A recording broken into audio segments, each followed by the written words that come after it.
राधे राधे दोस्तों। आज हम आपको सुनाएंगे एक बहुत ही अच्छी कहानी। अगर आप हमारे चैनल पर नए हैं तो प्लीज़ हमारे चैनल को लाइक करें, सब्सक्राइब करें और शेयर करें। कमली आज गर्मी की दोपहरी में सुनसान सड़क पर बड़ी तेजी से गांव के बाहर शमशान की ओर भागी जा रही थी।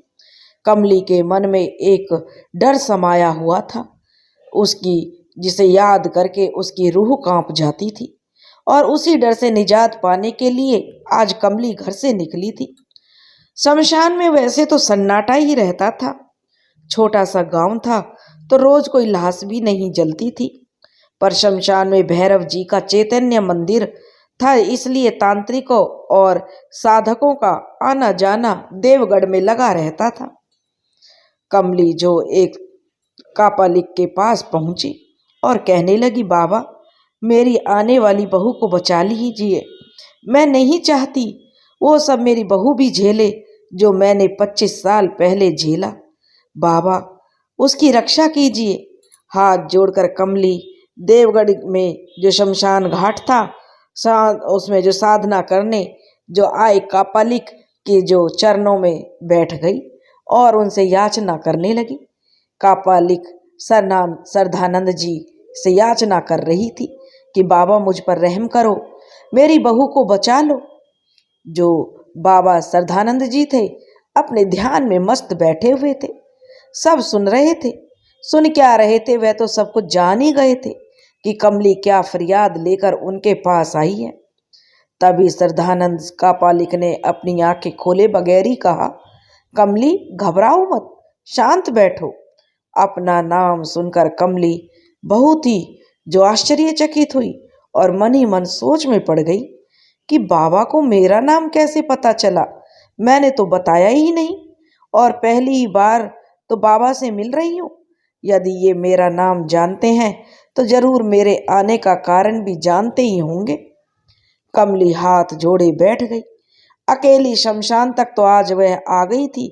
उसके मन में डर भी था कि अकेले किसी कापालिक से मिलना क्या ठीक रहेगा, पर करती भी तो क्या। जब से सुना कि कोई कापालिक बाबा शमशान में आए हैं और किसी भी तरह की भूत प्रेत बाधा का निवारण करने की उनमें शक्ति है, तो कमली ने बाबा से मिलने की ठान ली थी। अकेले आना उसकी मजबूरी थी, क्योंकि बात ऐसी थी कि किसी के सामने कह भी नहीं सकती थी, इसलिए किसी को साथ लाना ठीक नहीं था। वह अकेले ही बाबा से प्रार्थना करने चली आई थी। कापालिक के आगे बोलने की प्रतीक्षा में कमली एकटक नजरों से बाबा को देखे जा रही थी। लगभग आधे घंटे की प्रतीक्षा के बाद बाबा ने आंखें खोली और बोले, मुझे पता है कमली तू यहाँ क्यों आई है। तेरी आने वाली बहू को वह अभिशाप नहीं झेलना पड़े जो तूने झेला था, तेरी सास ने झेला था और तेरी सास की सास ने भी झेला था। तेरे खानदान की पिछली 3 पीढ़ियां उस श्राप को झेल रही हैं। 3 पीढ़ी सुनकर कमली को एकदम से झटका लगा कि मेरी सास ने मुझसे या उनकी सास ने उनको यह बात क्यों नहीं बताई, क्यों छुपा कर रखी। हाँ, कपालिक बाबा बोले, तुम तीसरी पीढ़ी पर हो कमली, पर ना तो तुम इस समस्या का कारण जानती हो और ना ही तुम्हारी सास और दादी सास सब इसे अपनी किस्मत समझकर झेलती रहीं। वो भी इसका कारण नहीं जानती थी, पर कोई उसके समाधान के लिए कभी आगे नहीं आई। सभी ने अपनी बहुओं को तड़पने के लिए छोड़ दिया था। पहली बार कमली तूने साहस किया है ताकि तेरी बहू को वह झेलना नहीं पड़े जो तूने झेला है। बाबा की बातें सुनकर कमली बोली, बाबा आप सब जानते हैं तो इसका निवारण भी करिए और कारण भी बताइए। बाबा बोले, निवारण तो हम कर देंगे, पर। तो कमली बोली, पर क्या बाबा। बाबा बोले, मुझे तुम्हारे घर आना पड़ेगा, तुम्हारे पति और बेटे से मिलना होगा, तभी हम समस्या का समाधान करने की कोशिश कर सकते हैं। कमली बोली, बाबा आप कहें तो यहीं मैं उन दोनों को लेकर आ जाऊं। बाबा बोले, नहीं कमली, मुझे तुम्हारा घर भी देखना पड़ेगा। कमली बोली, ठीक है बाबा, आप जब उचित समझो तब हमारे घर पधारिए। तो बाबा बोले, आज रात को ठीक 8 बजे हम तुम्हारे घर आते हैं और वहीं सारी बातें करेंगे। कमली कहने लगी, ठीक है बाबा। और कमली ने बाबा को प्रणाम किया और अपने घर की तरफ चल पड़ी। चलते चलते कमली के दिमाग में तरह तरह की बातें आ रही थी और इन्हीं बातों की उथल पुथल में वह घर भी पहुंच गई। पर अपने पति और बेटे को वह सब कैसे बताए, जिसके कारण वह बाबा को घर आने का निमंत्रण देकर आई है।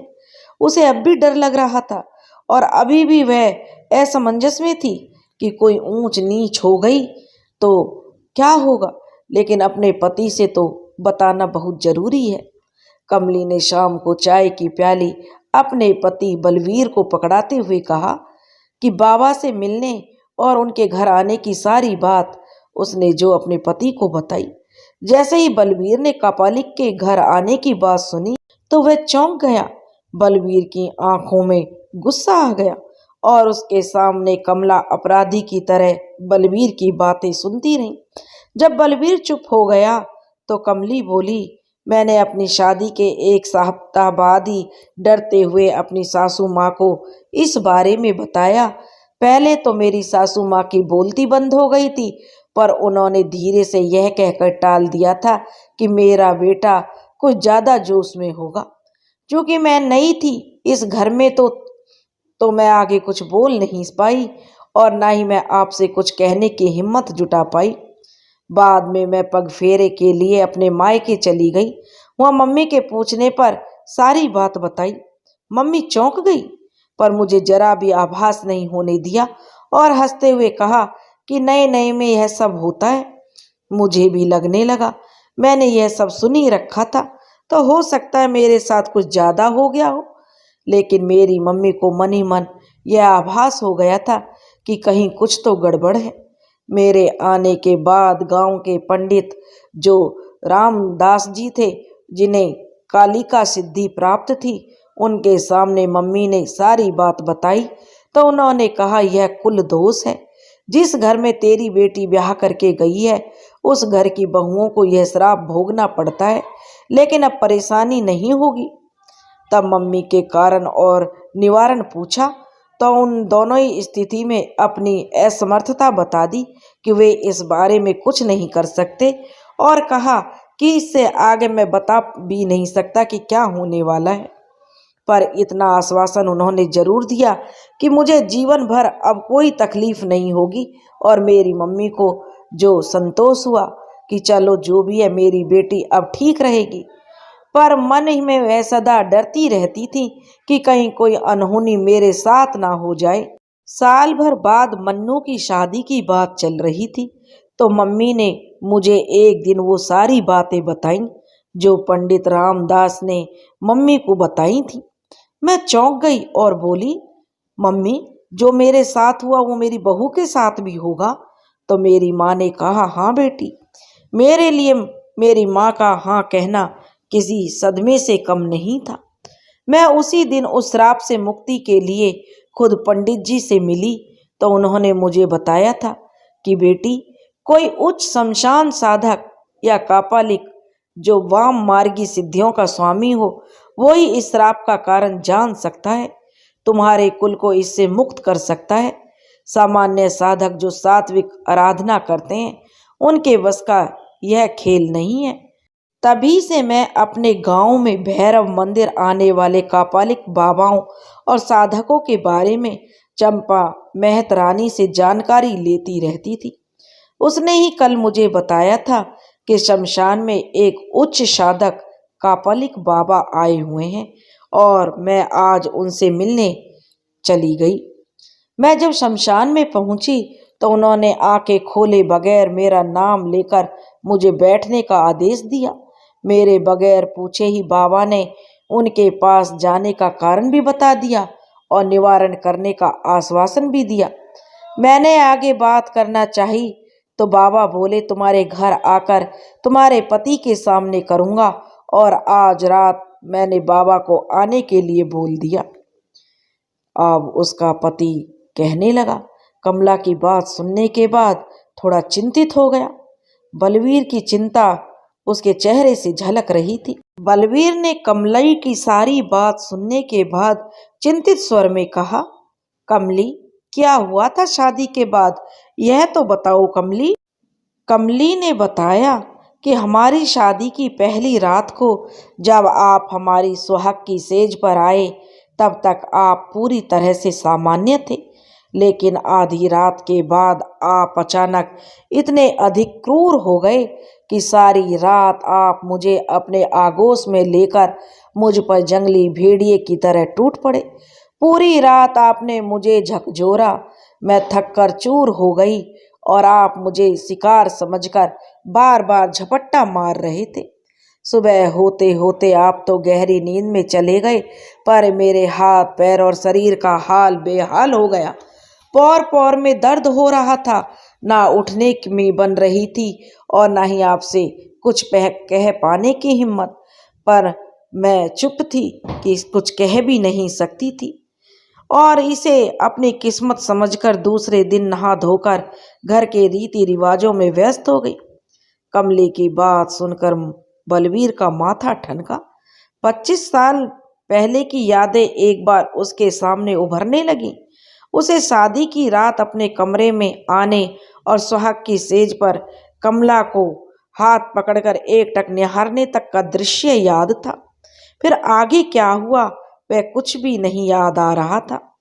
सीधे सुबह उठते ही वह दृश्य याद आ रहा था जिसमें वह खुद को बहुत थका हुआ महसूस कर रहा था। बलवीर बहुत गहरी सोच में जाकर जो कमला ने कहा उसे याद करने की कोशिश कर रहा था, पर कुछ भी याद नहीं आ रहा था। वह आश्चर्यचकित और आंखें फाड़कर कमली को देखे जा रहा था। यह बात कहते कहते कमली के रोंगटे खड़े हो गए और उस पल को याद करते ही उसकी आंखों में आंसू बहने लगे। कमली ने आंसू पोंछे और बोली, दूसरे दिन आपके हाव भाव बिल्कुल सामान्य थे। दिन भर आप दोस्तों से घिरे हुए गप्पेबाजी और अपने मनोरंजन में लगे हुए थे।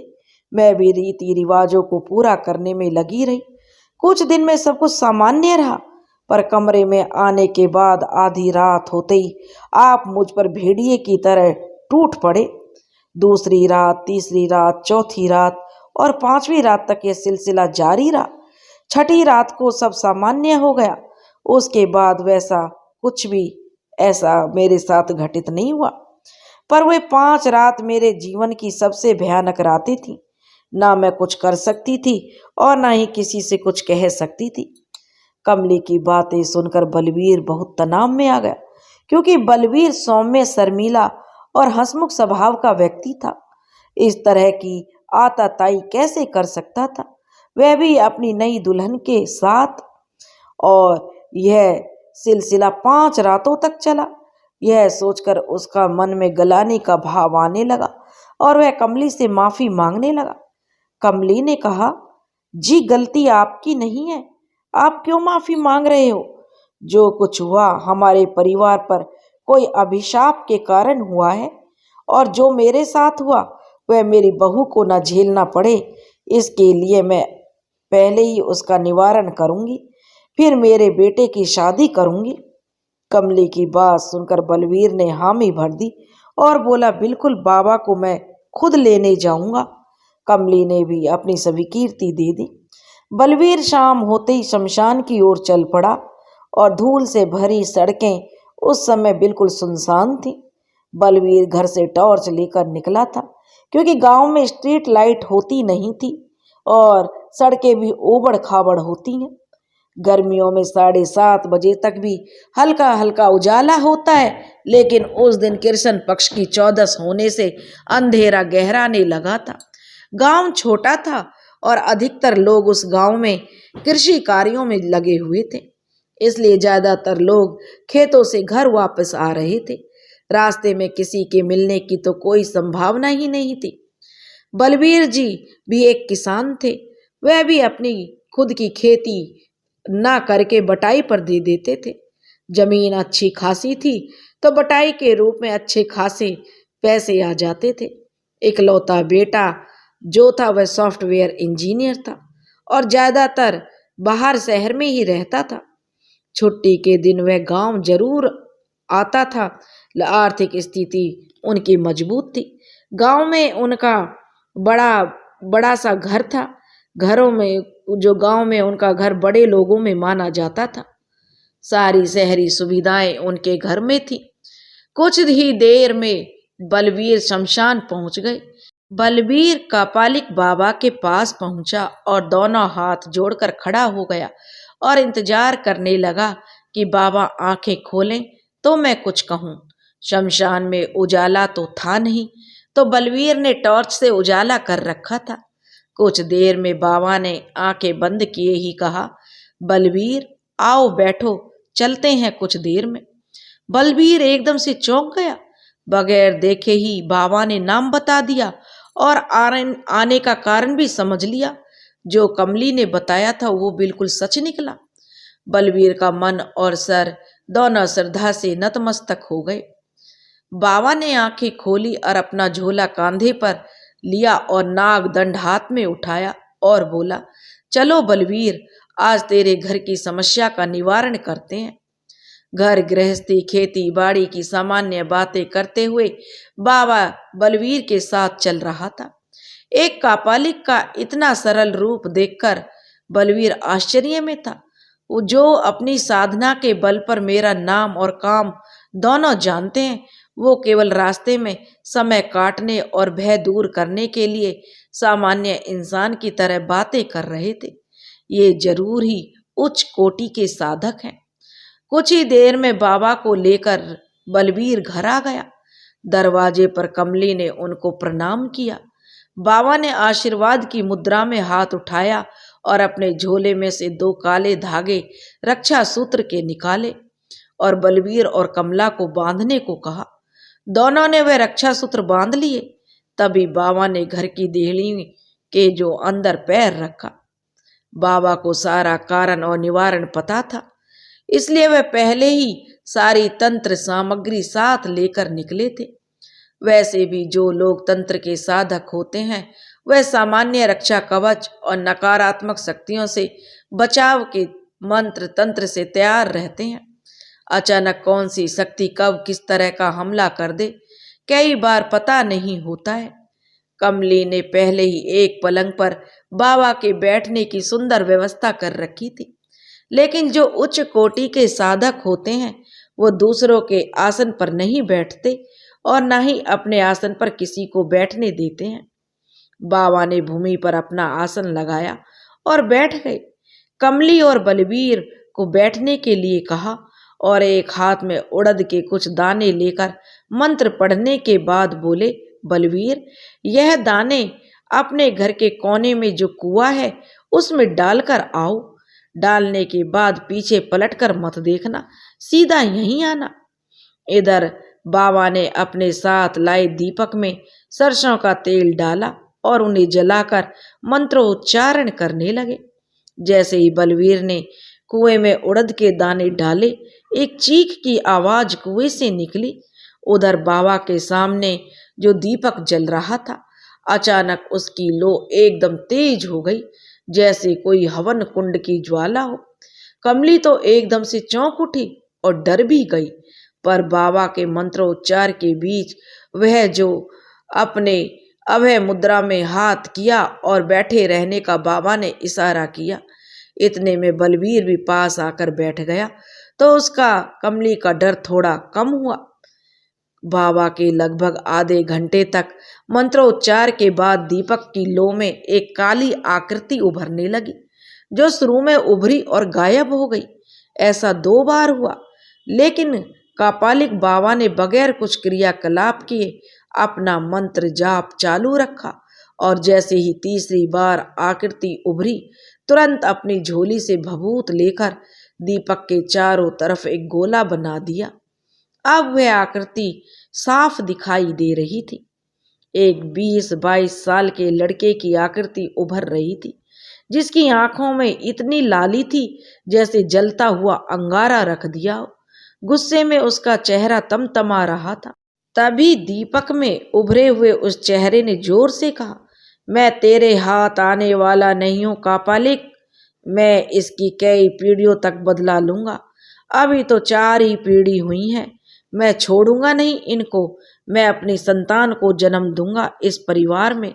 मेरे साथ धोखा करा है इसकी परदादी ने।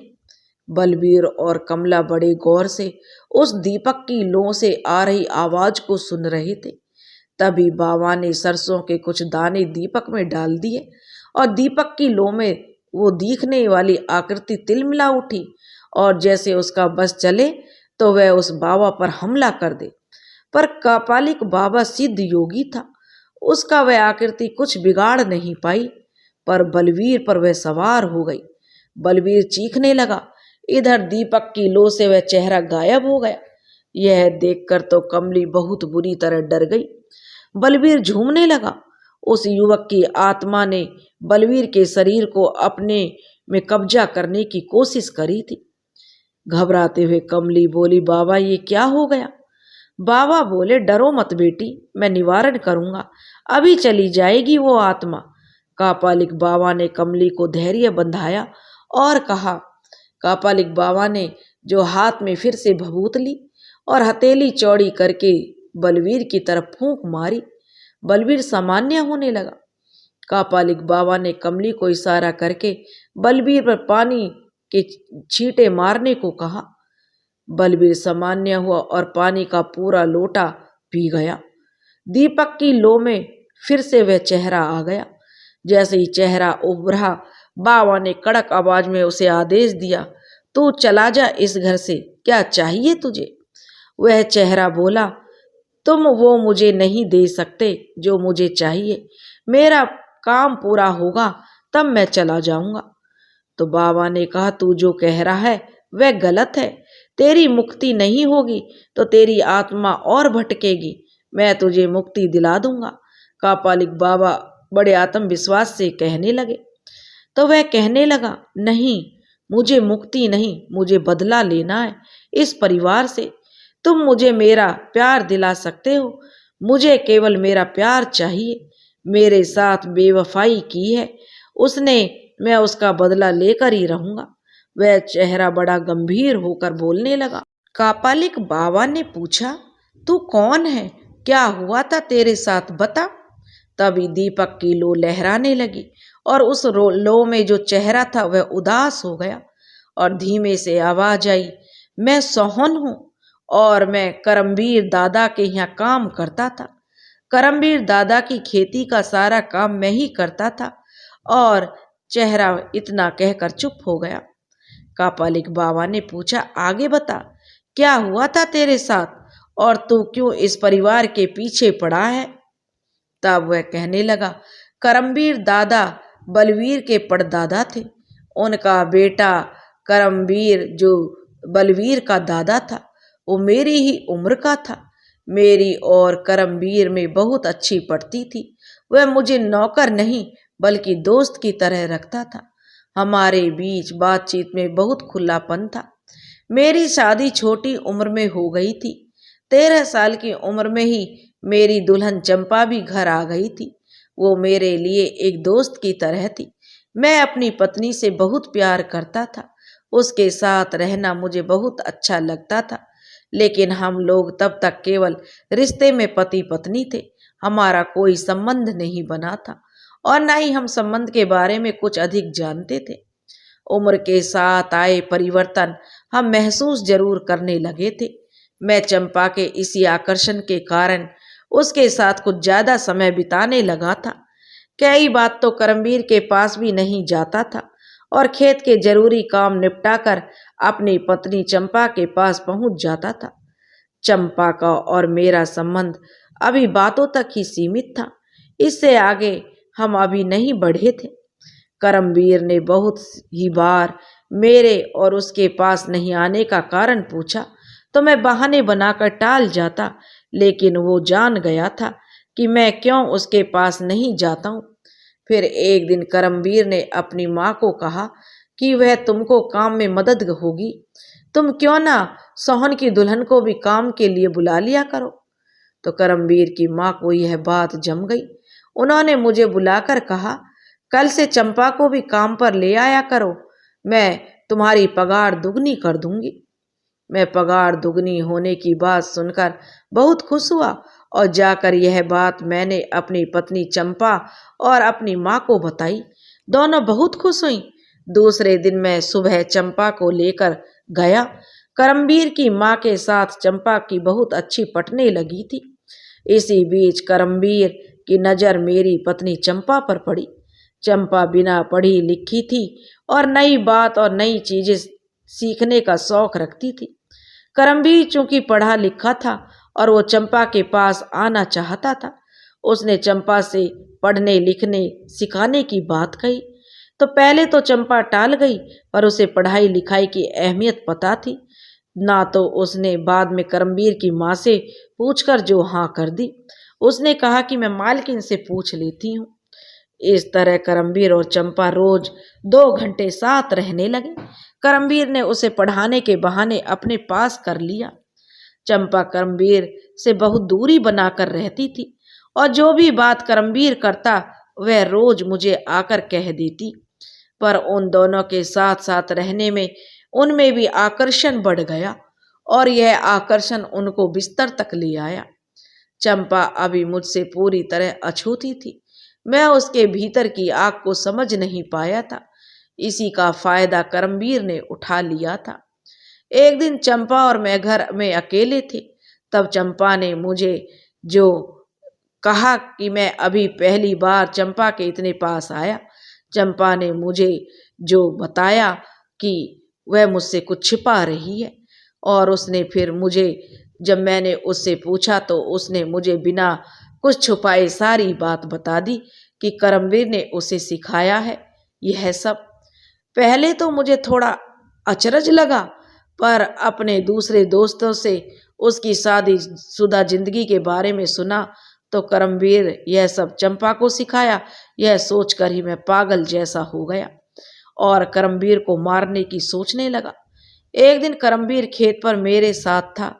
तब मैंने उस पर कुल्हाड़ी से वार करने की कोशिश की थी, पर वो बच गया और उल्टा उसने मुझ पर वार कर दिया और मैं अधमरी हालत में पड़ा रहा और बहुत तड़प कर मेरे शरीर से मेरे प्राण निकले। और फिर दीपक की लो में वह चेहरा जो बता रहा था उसे कापालिक तो पहले से ही जानता था, पर बिमला और बलवीर यह सब कह रहे थे तो उनको यह सब बात जो शायद झूठी कह देते। इसलिए कापालिक बाबा ने जो उनके पुरखों की महानता के किस्से सुनाना उन्हें अच्छा नहीं लगा था कि कापालिक बाबा कितना भी उनके पुरखों की बात उन्हें बताते तो वो विश्वास नहीं करते। यहाँ पर अब वे दोनों खुद ही जो उस आत्मा से सुन रहे थे कि कितना शर्मनाक था यह सब।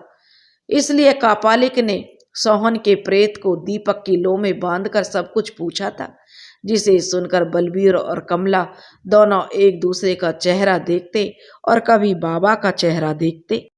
कापालिक बाबा ने फिर ऊंची आवाज में दीपक की लो में दिखाई दे रहे सोहन के प्रेत से पूछा, फिर क्या हुआ सोहन? दीपक की लो हल्का सा लहराई और सोहन का प्रेत बोला, मेरे मरने के बाद मेरे शरीर को करमवीर ने खींचकर झाड़ियों में पटक दिया। मैं अपने शरीर में फिर से जाने की कोशिश करने लगा, पर असफल रहा। मैंने करमवीर पर वार करने का प्रयास किया, पर उस समय वार का कोई प्रभाव करमवीर पर नहीं हुआ, क्योंकि मैं अपने शरीर से तो मुक्त हो गया था। तब मुझे प्रेत शरीर नहीं मिला था। करमवीर मेरे शरीर पर लात मारकर कुएं पर नहाकर घर चला गया और उसने घर जाकर चंपा के साथ फिर वही सब किया। चंपा तो उसके साथ खुश हो गई। शाम को चंपा घर आई और मेरे आने का इंतजार करती रही, पर मैं जिंदा होता तो ही घर लौटता। मेरी आत्मा जरूर घर पर गई, लेकिन कोई मुझे देख नहीं पा रहा था और ना ही सुन पा रहा था। मेरी माँ और चंपा दोनों रो रो कर परेशान होकर मुझे ढूंढने निकली, पर कहीं कोई पता नहीं लगा। मेरी आत्मा उनके पास ही भटक रही थी, पर मैं अपनी मौत के बारे में उनको कुछ नहीं बता पा रहा था। 2 दिनों तक माँ और चंपा ने मुझे ढूंढा। तीसरे दिन गांव के गाय चराने वाले बच्चों ने मेरी लाश को कांटों भरी झाड़ियों में देखा तो हमारे घर मेरी माँ को खबर कर दी। माँ और चंपा दोनों उस जगह पहुंची जहां मेरी लाश पड़ी हुई थी। थोड़ी देर में गांव के दूसरे लोगों के साथ श्याम दादा भी और करमवीर भी आ गए। श्याम दादा ने लोगों से कहकर मेरी लाश को उठवाया और मेरा अंतिम संस्कार भी करवाया। चूंकि मैं और चंपा दोनों उन्हीं के यहाँ नौकरी करते थे, तो दादा ने मेरी माँ को और चंपा के भरण पोषण की जवाबदारी ले ली और चंपा को कुछ दिनों काम पर बुला लिया। मैं चंपा को करमवीर की करतूत बताना चाहता था, पर कोई तरीका नहीं मिल रहा था। मेरे मरने के बाद करमवीर मेरी चंपा के साथ गुलछर्रे उड़ा रहा था। चंपा भी समझने लग गई थी कि उसका शोषण हो रहा है। करमवीर की करतूतों की वजह से चंपा गर्भवती हो गई, पर करमवीर ने वैद्य जी को लालच देकर बच्चा गिरवा दिया। मेरी माँ को इस बारे में पता चल गया था कि करमवीर और उनकी बहू चंपा के संबंध है, पर वो भी मन मार कर रह गई, क्योंकि खाने को तो करमवीर ही दे रहा था। पानी में रहकर मगरमच्छ से बैर तो नहीं ले सकती थी, पर वो चंपा को बड़े प्यार से रखती थी। माँ और चंपा दोनों परेशान रहती, पर एक दूसरे का हमेशा जो ख्याल रखती और एक दूसरे को खुश रखने की कोशिश करती। एक दिन माँ को पता चला कि गांव के शमशान में साधना करने कोई बड़ा तांत्रिक आया है, तो लोगों की समस्याएं जो दूर कर रहा है और बड़ा ही क्रोधी है, पर जिसकी सेवा से खुश हो जाए उस पर मेहरबान हो जाता है। माँ एक दिन तांत्रिक के पास कुछ अमरूद पेड़ से तोड़कर ले गई और टोकरी उनके सामने रखकर हाथ जोड़कर बैठ गई। जब तांत्रिक बाबा ने मेरी माँ को देखा तो बोला, बेटे से मिलेगी? मेरी माँ ने बोला, जी महाराज। तांत्रिक बाबा मुस्कुराते हुए बोले, मिलवा दूंगा, पर जो मैं मांगूंगा वो देगी? तब मेरी माँ ने बड़ी ही दीन होकर कहा था, महाराज मेरे पास आपको देने को एक छोटी सी भेंट के अलावा कुछ नहीं है। तब तांत्रिक बाबा ने कहा, तेरी बहू है ना, तेरी बहू मुझे भेंट कर दे, मैं उसे अपनी भैरवी बनाऊंगा और तेरे बेटे से भी मिलवा दूंगा। लोक कल्याण के लिए मैं कापालिक सिद्धि प्राप्त करने की साधना कर रहा हूँ, जिसमें तेरी बहू मेरी मदद कर सकती है। उस बाबा ने मेरी माँ से कहा। तो मेरी माँ ना हाँ कर सकती थी और ना ही इनकार। वो बोली, बहू से पूछना पड़ेगा महाराज। तांत्रिक ने हाथ उठाकर कहा, हाँ तो पूछ ले। माँ मुझसे बात करना चाहती थी और जानना चाहती थी कि मेरा बेटा कैसे मरा। मैं भी माँ और चंपा से बात करना चाहता था। माँ ने घर पहुंचकर बंद कमरे में बैठाकर चंपा को तांत्रिक के साथ जाने की बात कही, तो पहले तो चंपा चौंक गई और माँ को भला बुरा कहने लगी, पर फिर माँ ने कहा कि वो महाराज सोहन से हमारी बात करवा सकता है।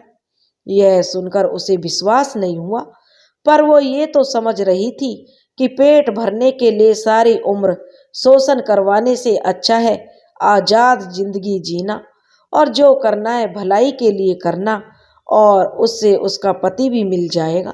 भले ही शरीर के साथ ना मिले, पर आत्मा को तो वह प्यार दे ही सकती है। वह तैयार हो गई। दूसरे दिन रात को माँ चंपा को लेकर तांत्रिक बाबा के पास शमशान पहुंची, तो दोनों ने तांत्रिक को प्रणाम किया और बैठ गई। तांत्रिक ने चंपा से प्रश्न किया, क्या तुम मेरी सहायक भैरवी बनोगी?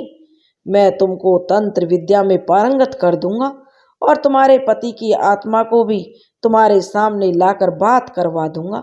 यदि तुम साधना में बढ़ती गई और श्रेष्ठ साधक हो गई तो तुम स्वयं एक सिद्ध भैरवी हो जाओगी। चंपा ने की उम्र उस समय 20 साल ही पूरे किए थे, इसलिए तांत्रिक भी उस पर मेहरबान हो गया, क्योंकि उसकी भविष्य में होने वाली युगल साधनाओं के लिए स्थायी भैरवी मिल रही थी। चंपा ने हाँ कर दी और कहा, मैं तैयार हूँ, लेकिन मैं समझ रहा हूँ। तांत्रिक ने कहा कि पहले तुम सोहन से बात कर लो। और तांत्रिक ने अपने सामने जल रहे हवन कुंड में सरसों के कुछ दाने डाले और मैं अपने प्रेत शरीर के साथ माँ और चंपा के सामने था। वो दोनों मुझे देखकर बहुत खुश हो रही थी। मैं भी खुश हुआ वो दोनों मुझे देख पा रही थी। मैंने माँ के पास जाकर अपनी माँ के पैर छुए और चंपा को भी गले लगाया। हालांकि उनको मेरा स्पर्श पता नहीं चल रहा था, पर वो दोनों ये सब देख रही थी। मैंने तांत्रिक को प्रणाम किया और धन्यवाद दिया कि उन्होंने माँ और चंपा से मुझे मिलवा दिया। उसने भी आशीर्वाद में हाथ उठाया। माँ और चंपा मुझे देखकर रोने लगी। रोते रोते माँ ने पूछा, बेटा तू हमें अकेला छोड़कर कैसे चला गया? मैंने सारी बात अपनी माँ को बता दी। मैं जो बता रहा था उसे माँ और चंपा और वो तांत्रिक ही सुन सकते थे, और कोई नहीं। वैसे वहां कोई था भी नहीं जो इन बातों को सुनता। सोहन का प्रेत एक बार फिर चुप्पी साध गया, जैसे वो कुछ गहरा सोच रहा हो। इधर रात गहराती जा रही थी। कापालिक बाबा ने फिर सोहन से कहा, आगे क्या हुआ? तो बलवीर और कमली की आंख और कान पूरी तरह से दीपक की लो पर लगे हुए थे। तभी दीपक की लो में एक नया जोश आया और सोहन का प्रेत बोला, माँ और चंपा दोनों को करमवीर पर बहुत गुस्सा आ रहा था। दोनों ने एक स्वर में साधु महाराज से कहा, महाराज हमें बदला लेना है करमवीर से, आप जो कहेंगे हम करेंगे। तांत्रिक ने मेरी माँ और चंपा को पूरा विश्वास दिलाया कि वह उनकी मदद करेगा, बस चंपा साधनाओं में उसकी सहायक बन जाए। साथ में उसने माँ को पैसे देने का भी भरोसा दिया। अंधा क्या चाहे केवल दो आंखें, यही स्थिति मेरी चंपा की और मेरी माँ की थी। मैं किसी भी तरह करमवीर को खत्म करने की कोशिश में लगा था। चंपा भी अपने साथ हुए अन्याय के लिए भीतर ही भीतर सुलग रही थी। वह भी किसी तरह करमवीर से बदला लेने की ठान चुकी थी। माँ तो पहले से ही तैयार थी, क्योंकि उसका एकमात्र सहारा उसका बेटा अब इस दुनिया में नहीं रहा था। तांत्रिक ने मेरी माँ और चंपा को जो भी कहा उसमें मेरी भी स्वीकृति थी। तांत्रिक की आत्मा बहुत ही सरल थी, मैं ये महसूस कर पा रहा था। इसलिए मैं केवल उसकी बातें सुनता रहा और बीच में टोका टाकी नहीं की। तभी तांत्रिक ने चंपा से कहा कि आने वाली अमावस की रात को मैं तुमको भैरवी के रूप में स्वीकार करूंगा। तुम अकेले ही आना, पर करमवीर के घर जाना बंद मत करना। उस पर पूरी नजर रखना और अमावस से पहले वो किसी भी तरह से संबंध बनाने की कोशिश करे तो उसे टालती रहना। चंपा ने हामी भरी और माँ के हाथों से तांत्रिक ने एक पोटली देते हुए कहा, जब भी तंगी लगे तो पोटली से पैसा ले लेना। यह पोटली घर के देव स्थान पर रख देना, पर सप्ताह में एक बार ही निकालना। माँ और चंपा दोनों हल्का मन करते हुए वापस घर आ गई। अमावस एक सप्ताह बाद थी, पर चंपा इस बीच तांत्रिक से मिलने पहुंच गई। मैं यह सब देख रहा था, पर मैं किसी को दिखाई नहीं दे रहा था। यह मेरी मजबूरी थी। चंपा के पहुंचने से तांत्रिक खुश था। चंपा ने उसकी सेवा करी, पर तांत्रिक ने उसका कोई गलत फायदा नहीं उठाया। चंपा को अपनी शिष्या की तरह ही देखा, क्योंकि उस तांत्रिक की आत्मा बहुत पवित्र थी। वो लोक कल्याण के लिए काम करना चाहता था। तांत्रिक ने कुछ मंत्र चंपा को रटवा दिए, साथ ही कुछ मुद्राओं का भी ज्ञान करवा दिया, जिनका प्रयोग अमावस्या की रात को चंपा को करना था। इस बीच करमवीर ने चंपा को फिर से रिझाने की कोशिश करी, पर चंपा ने इस बार बिल्कुल भी हाथ नहीं धरने दिया। अमावस को तांत्रिक अपनी पूरी तैयारी में बैठा था। तांत्रिक ने दिगंबर अवस्था में एक चिता के सामने अपना आसन लगा रखा था और पास में ही चंपा के लिए आसन लगाया। रात होते ही चंपा भी शमशान पहुंच गई। उसे ऐसे तांत्रिक ने निवस्त्र होकर आसन पर बैठने का निर्देश दिया। चंपा को पहले से ही तांत्रिक ने सब कुछ बता दिया था कि वो भी निसंकोच होकर वस्त्र त्याग करके आसन पर बैठ गई। तांत्रिक ने मंत्रोच्चार के साथ चिता पर आहुति देना शुरू की और उसका निर्देश पाते ही चंपा ने भी आहुति डालना शुरू कर दी। कुछ ही देर में शमशान का वातावरण भारी होने लगा। अमावस की रात में हम प्रेत बहुत जल्दी किसी के प्रति आकर्षित हो जाते हैं, और उसमें यदि शक्ति है तो हमें अपने पास रखने की हम उसकी मदद भी करते हैं। चंपा के शमशान में होने के कारण मुझे तो बिना बुलाए चंपा और तांत्रिक की मदद करने जाना ही था। मैं सारी क्रियाएं देख रहा था। कुछ ही देर तक आहुतियां देने के बाद तांत्रिक ने चंपा को एक संकेत किया और वो खुद लेट गया। चंपा ने पहले चिता के 3 फेरे लिए और तांत्रिक के ऊपर जाकर बैठ गई। विपरीत मुद्रा में चंपा ऊपर नीचे हो रही थी और उधर तांत्रिक का मंत्रोच्चार चालू था। जैसे जैसे चंपा की गति बढ़ती, तांत्रिक की आवाज तेज होती जा रही थी। उसके और चिता के चारों तरफ प्रेतों का जमघट लग गया था। हर कोई चंपा को भोग लेने को आतुर था, पर तांत्रिक से चंपा मुक्त हो तभी तो कोई कुछ कर सकता था। जो रक्षा कवच तांत्रिक ने बनाया था वो हमारे लिए अभेद था। बीच बीच में चंपा मदिरा की धारा भी चिता पर डालती हुई खुद भी पी रही थी और तांत्रिक के मुंह में भी डालती जा रही थी। कुछ ही समय में हम प्रेतों को शमशान छोड़ना पड़ा, क्योंकि शमशान भैरव का आगमन वहां हो चुका था। उनके सामने हम नहीं रह सकते थे। उनके बाद शमशान में क्या हुआ मैं नहीं देख पाया, लेकिन उस दिन तांत्रिक ने जो भैरव सिद्धि पाई थी वह मैं देख पा रहा था। शमशान भैरव के जाने के बाद मैं चंपा के पास पहुंचा। तांत्रिक अभी भी ध्यान अवस्था में था। चंपा का हाल बेहाल हो चुका था। वह थककर चूर हो गई थी, पर इस क्रिया के कारण उसे भी प्रेतों को देख पाने और बात करने की एक छोटी सी सिद्धि मिल गई थी, जिसके कारण वह मुझे महसूस कर पा रही थी। रात ढल गई थी। आसमान में सूरज के निकलने की तैयारी थी। तभी चंपा की नींद खुल गई। तांत्रिक नदी में स्नान करके अपने आसन पर फिर ध्यान मगन हो गया था। चंपा ने अपने आप को व्यवस्थित करके तांत्रिक को प्रणाम किया। प्रसन्न होकर तांत्रिक ने एक अमरूद चंपा को दिया और कहा, इसे यहीं खा लो। चंपा ने जैसे ही वह अमरूद खाया वह सारी थकान भूल गई और प्रसन्न होकर घर आ गई। मैंने चंपा को घर पर अकेला पाकर अपना होना महसूस करवाया और बात करने की कोशिश की। पहले तो चंपा चौंक गई, फिर मैंने उसे विश्वास दिलाया और बताया कि तुमको प्रेत सिद्धि प्राप्त हो गई है। तुम तभी तो बाबा की मदद के बगैर मुझे देख और सुन पा रही हो। चंपा खुश थी कि उसने भी साधना में कुछ तो पाया है। मैंने और चंपा ने उस दिन ढेर सारी बातें की। मेरा शरीर नहीं था, फिर भी मैंने प्रेत शरीर के माध्यम से उसके साथ अपनी जो प्यार भरी बातें की। मैंने चंपा से कहा, कुछ दिन बाद करमवीर का विवाह हो जाएगा। तुम मेरी मदद करो तो मैं उससे बदला ले सकता हूँ। उसके लिए तुम्हें तांत्रिक बाबा से मुझे करमवीर की शादी की रात को करमवीर के शरीर में प्रवेश करवाना होगा।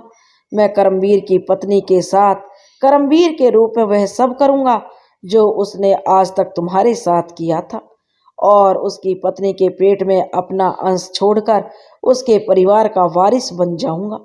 करमवीर की आने वाली 7 पीढ़ी तक मेरा ही अंश रहेगा। इसके लिए तांत्रिक बाबा को तुम्हें तैयार करना होगा। चंपा ने मदद करने के लिए हाँ कर दी और तांत्रिक को रिझाने में लग गई। एक दिन तांत्रिक को प्रसन्न देखकर उसने मेरी इच्छा बता दी। तांत्रिक बहुत ही भला था। उसने कहा कि यह तो गलत काम है, तुम्हारा जीवन तो नरक हुआ। क्यों तुम नवविवाहिता का जीवन नरक करना चाहती हो? बदले की आग कभी ठंडी नहीं होती, बढ़ती ही जाती है। इस आग में जलोगी तो ना तो तुम्हारी मुक्ति होगी और ना ही तुम्हारे पति की। पर चंपा भी अड़ गई। वो तो तांत्रिक से वह कहने लगी कि केवल एक बार ही इस काम में मैं तुम्हारी मदद करूंगा। तांत्रिक ने चंपा को आश्वासन दिया और फिर मुझे मत कहना कि फिर कभी मैं इस काम में तेरी मदद नहीं करूंगा। चंपा ने हाँ कर ली और प्रणाम करके खुशी खुशी अपने घर आ गई। कुछ दिनों बाद करमवीर की शादी हुई। शादी के बाद वाली रात को ही तांत्रिक ने मेरे प्रेत शरीर को करमवीर के शरीर में प्रवेश करने की शक्ति प्रदान कर दी। मैं उस रात करमवीर के शरीर में प्रवेश कर गया, उसकी पत्नी के साथ पूरी रात गुजारी और अपने बीज को उसके पेट में छोड़ दिया। उस बात को न करमवीर समझ पाया और न ही उसकी पत्नी कि उसकी कोख में एक प्रेत जीव है। 9 महीने का समय पूरा होने पर एक लड़के का जन्म हुआ। उसके यहाँ सब लोग खुश थे। बच्चे के नामकरण संस्कार के लिए काशी के विद्वान पंडित को बुलवाया। पंडित ने जन्म कुंडली बनाई तो चिंतित हो गया और करमवीर को अलग बुलाकर कहा, इस बच्चे के रूप में आपके घर में कोई प्रेत आत्मा आई है। यह आपको और आपके परिवार को खत्म करने आई है। यदि परिवार का भला चाहते हो तो इसको मार डालो, वरना पूरा घर खत्म हो जाएगा। करमवीर भी यह सुनकर चिंतित हो उठा, पर उसने यह बात किसी को नहीं बताई। बच्चा धीरे धीरे बड़ा होने लगा। एक दिन करमवीर अपने घर के कुएं में बच्चे को उठाकर झांक रहा था। तभी उसे पंडित की बात याद आई। उसने बच्चे को कुएं में फेंक दिया और खुद चक्कर आने का बहाना करके मुंडेर पर लटक गया। बच्चे की चीख सुनकर घर के लोग दौड़ पकर आए और करमवीर को संभाले और कुएं में बच्चे को ढूंढा तो बच्चा मरा हुआ था। घर के लोग इसे एक हादसा मानकर रह गए। तांत्रिक ने चंपा को साथ रखने की मजबूरी में मुझे एक दिन करमवीर के शरीर में रहने का मौका दिया था और मेरा काम हो भी गया था। मेरी किसी और से कोई दुश्मनी नहीं थी। मैं भी चंपा के कहने पर प्रेत शरीर से मुक्त होकर नए जन्म के लिए तैयार हो गया। चंपा ने मेरा पिंडदान और अन्य क्रियाएं करके मेरी मुक्ति का रास्ता तैयार करवा दिया था। लेकिन करमवीर की यह करतूत एक बार फिर मुझे मात दे गई। मैंने चंपा को सारी करतूत बताई और कहा कि मुझे अभिमुक्त मत करो, मुझे इतना ताकतवर बना दो कि मैं इस परिवार की हर नववधू को भोग सकूं और अपना बीज उसकी कोख में डाल सकूं। मेरी इस इच्छा को सुनकर चंपा भी आश्चर्य में पड़ गई, क्योंकि चंपा तांत्रिक के साथ रहते हुए अध्यात्म और कर्म संस्कार को समझने लग गई थी। उसने भी अपने मन से करमवीर से बदले की भावना निकाल दी थी और लोक कल्याण के काम में लग गई थी। उसने मुझे समझाने की बहुत कोशिश की। वह बोली, तुम्हारा बदला पूरा हो गया। किसी को भी सजा एक बार दी जाती है, बार बार नहीं। क्यों अपनी आत्मा को भटका रहे हो? पर मेरे अंदर बदले की भावना तेज होती जा रही थी। तब तक तांत्रिक भी गांव छोड़कर जा चुका था। जब कभी युगल साधना करना होती तो चंपा को बुला लेता था, पर मेरे अंदर बदले की भावना तेज होती जा रही थी। तब तक तांत्रिक भी गांव छोड़कर जा चुका था।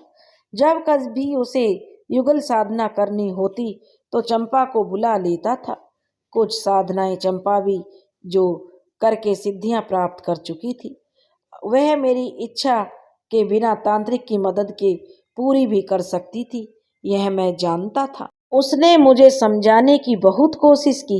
वह बोली, तुम्हारा बदला पूरा हो गया है। किसी को भी सजा एक बार दी जाती है, बार बार नहीं। क्यों अपनी आत्मा को भटका रहे हो? पर मेरे अंदर बदले की भावना तेज होती जा रही थी। तब तक तांत्रिक भी गांव छोड़कर जा चुका था। जब कभी युगल साधना तांत्रिक को करनी होती तो वह चंपा को बुला लेता था। कुछ साधनाएं चंपा भी जो करके सिद्धि प्राप्त कर चुकी थी, वह मेरी इच्छा बिना तांत्रिक की मदद के भी पूरी कर सकती थी, यह मैं जानता था। मैंने उससे कहा कि मैं अपनी जगह करमवीर के कुएं में चाहता हूँ। तुम मुझे किसी पत्थर में प्रवेश करा दो और उस कुएं में डाल दो जहाँ बच्चा मरा था।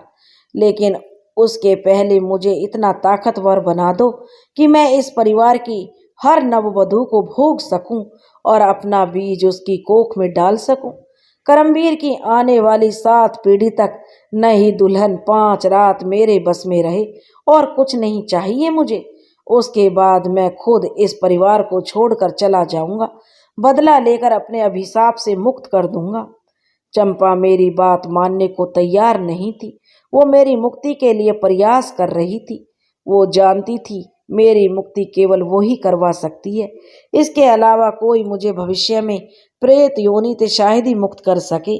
मैं यह भी समझ रहा था, क्योंकि मनुष्य की अधिकतम उम्र तो 100 साल होती है, मगर प्रेत की आयु हजारों साल रहती है। कुछ सालों बाद चंपा जब संसार छोड़ देगी तब मेरी मुक्ति करवाने वाला कोई नहीं होगा। पर मेरा लक्ष्य करमवीर के परिवार को बर्बाद करना था। चंपा मुझे बहुत चाहती थी। वो मेरी बात को मजबूर होकर उसने स्वीकार कर रही थी। चंपा दिन में करमवीर के यहाँ काम करके ही सामान्य इंसान की तरह रहती थी। माँ भी अब चल बसी थी। रात में शमशान में ही चंपा का मुकाम होता था, इसलिए चंपा ने 3 रात तक विभिन्न क्रियाएं करके मेरी आत्मा को इच्छा शक्ति से बांधकर केवल 5 रात की ताकत देकर एक पत्थर में स्थापित कर दिया था। और जब वो काम करने गई तो उस कुएं में वो पत्थर बाल्टी में डालकर नीचे दबा दिया, जो कि मेरा शरीर था। मैंने जो भी चाहा चंपा ने कर दिया। मैं चंपा से बहुत प्यार करता था, इसलिए मैंने उसे वचन दिया कि इस परिवार की 7 पीढ़ी तक नई दुल्हन के साथ 5 रात मैं रहूंगा। उसके अलावा मैं कोई गलत काम नहीं करूंगा, फिर इस परिवार को मुक्त कर दूंगा। और मैंने कभी कोई गलत काम नहीं किया, लेकिन मेरी कोशिश पिछली 4 पीढ़ी से असफल रही। मैं अपना कोई भी बीज इस परिवार की नई दुल्हन की कोख में नहीं डाल पाया, पर अब भी मेरे सामने 3 मौके हैं। मैं बदला लेकर रहूंगा, मैं बदला लेकर ही रहूंगा। सोहन का प्रेत चीख चीख कर बोलने लगा। कमली और बलबीर को तो मानो सांप सूंघ गया हो। दोनों सारी घटना दीपक की लो में सुनने के बाद जो स्तब्ध रह गए। कापालिक बाबा ने सोहन के प्रेत को बहुत समझाया कि तुम बदले की आग में जल रहे हो और यह आग तुम्हारे कई जन्म बिगाड़ देगी। मैं तुमको मुक्त कर सकता हूँ, मेरा कहा मानो तो। लेकिन प्रेत चीख कर कहा कि मैं नहीं सुनना चाहता मुझे कुछ, और भभक कर जो दीपक बुझ गया। सुबह हो गई थी। कापालिक बाबा ने बलवीर और कमली की तरफ देखते हुए कहा, सुना तुमने, एक व्यक्ति के कर्म आने वाली पीढ़ियों के लिए भी अभिशाप बन जाते हैं। चिंता मत करो, आज रात को मैं फिर उसे बुलाऊंगा और दिन में तुम कुएं में से किसी तरह उतरकर उसके नीचे जो पत्थर है उसे निकलवाना। जिस पत्थर में मोहन की आत्मा है उस पर सिंदूर लगा हुआ है। जो व्यक्ति कुएं में उतरे उसके गले में यह रक्षा सूत्र डालकर ही उतारना और उस पत्थर को निकालकर घर के दक्षिण कोने में रख देना और चारों तरफ यह धागा डाल देना। तुम उस पत्थर को मत छूना।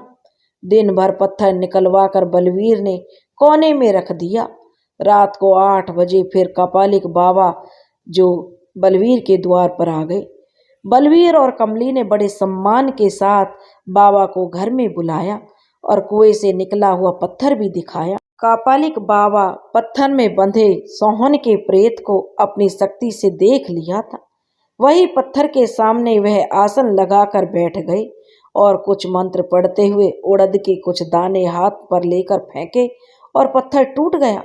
पत्थर के टूटते ही करहाने की आवाज आई। अचानक आई आवाज से बलवीर और कमली डर गए, पर कापालिक भी के होते हुए लोग निश्चिंत थे। कापालिक के जमीन पर ही कुछ लकड़ियां जमाई और उनको जो प्रज्वलित करके मंत्र जपने लगा और आहुतियां देने लगा। कुछ ही देर में सोहन का प्रेत तड़प कर टूटे पत्थर के ऊपर मंडरा रहा था। उसकी प्रेतात्मा चंपा के द्वारा दी गई क्रिया से मुक्त हो चुकी थी, पर धागा डला होने के कारण वो बाहर नहीं निकल पा रहा था। उसे बहुत पीड़ा हो रही थी।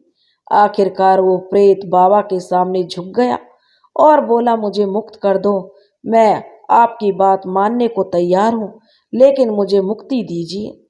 कापालिक भी यही चाहता था। पत्थर के चारों तरफ डले धागे को कापालिक बाबा ने हवन की तरफ से खोल दिया।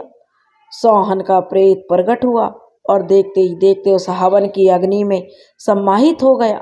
कापालिक के कुछ आहुतियां और दी और अंतिम आहुति बलवीर ने दी। कापालिक ने जो बलवीर से कहा, सुबह यह राख समेटकर शमशान ले आना, वहीं इसका पिंडदान करेंगे। कापालिक ने कुएं के पास जाकर अपने थैले से गंगाजल निकालकर कुएं में डाला और कापालिक बाबा शमशान में की तरफ आ गया। सुबह बलवीर हवन की राख को समेटकर थैले में भरकर कापालिक के पास पहुंचा। वहां पर एक पंडित जी पहले से ही मौजूद थे। बाबा के निर्देश अनुसार पंडित ने नदी किनारे पिंडदान करवाया और सोहन की आत्मा को प्रेत योनि से मुक्त किया। नदी पर स्नान करके बलवीर कापालिक के पास बैठ गया और फिर उस तरफ गया जहां कापालिक वहां से जो प्रस्थान कर चुका था। बलवीर ने चारों तरफ खोजा, पर कापालिक बाबा तो गांव छोड़ चुका था। कुछ दिनों बाद जो बलवीर और कमला के आंगन में उनके बेटे की शादी की शहनाई गूंजी। जब नई दुल्हन घर में प्रवेश कर रही थी, तभी अचानक कापालिक बाबा प्रकट हुए और नई बहू को सदा के लिए अभिशाप से मुक्त करके सदा सुखी रहो का आशीर्वाद देकर अंतर्ध्यान हो गए। दोस्तों, अगर आपको हमारी कहानी पसंद आई हो तो प्लीज़ हमारे चैनल को लाइक करें, सब्सक्राइब करें और शेयर करें। राधे राधे।